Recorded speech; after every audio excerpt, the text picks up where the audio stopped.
Hi, and welcome to this short video where I'm going to take providers, or which in this example is people like community leads, through how to create tasks for volunteers, specifically aimed around COVID and the COVID virus.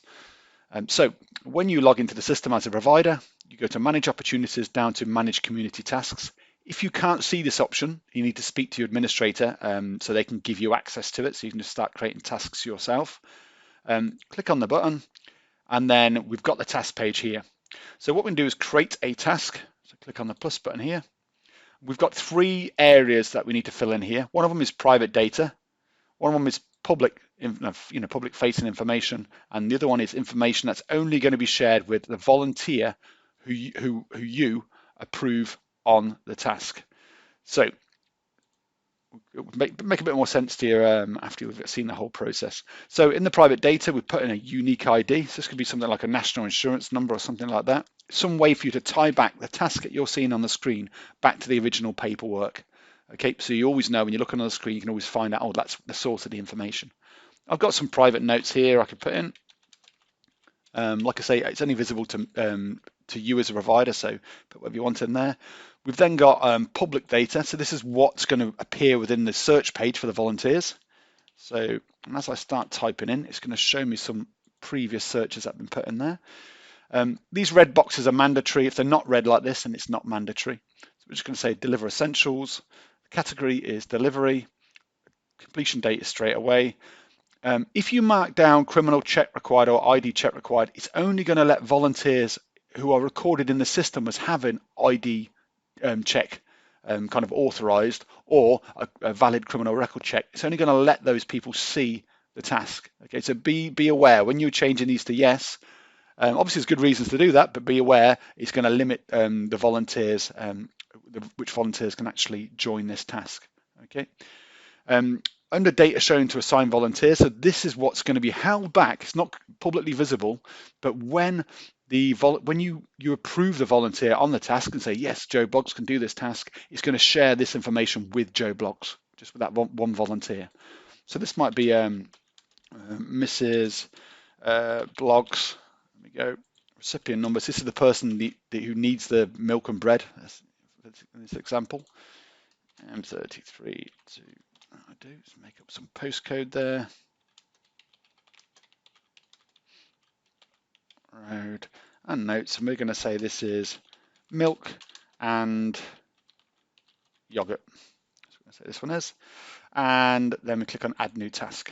What it does, adds a task, and it appears down here. Okay, deliver essentials, this one here, and it's waiting now for a volunteer to join that task. If we click on it, you can see it's got all the details down here, milk and yogurt. Close that down. So now we wait for a volunteer to join it. Once a volunteer has joined the task, it's going to move into from unassigned into the applied tasks column. So I'm going to do that now.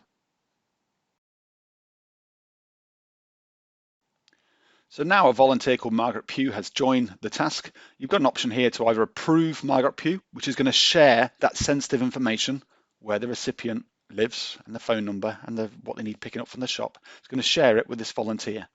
Okay, if I didn't want to do that, obviously I could reject it, which is going to push it back to the search page again, or back to this kind of unassigned tasks for a different volunteer to join.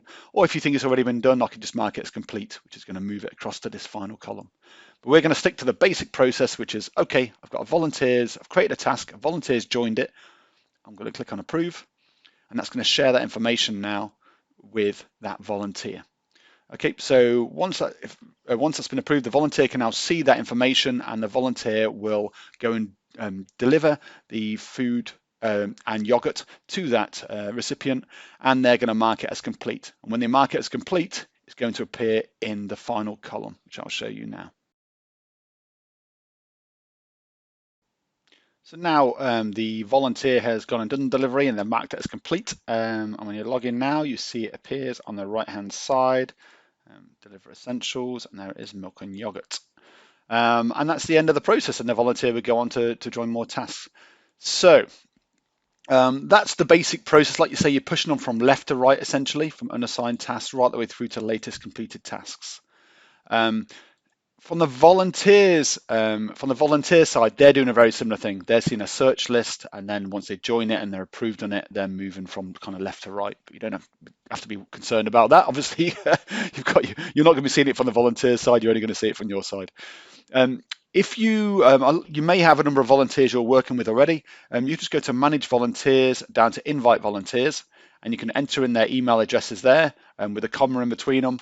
Steve at gmail.com, comma Bob at gmail.com. Click on invite, and that's going to send the invite out to those volunteers. And when you go to the invited volunteers, then you can see whether they've actually registered on the system. So if you work with a load of volunteers, all you need to do is invite them first of all onto the system. They're going to register as a volunteer, and then they're going to be able to see your tasks and join your tasks. I hope that's useful for you. If you had any other questions, feel free to get in touch with us, and yeah, I'll be happy to help out. Take care, stay safe.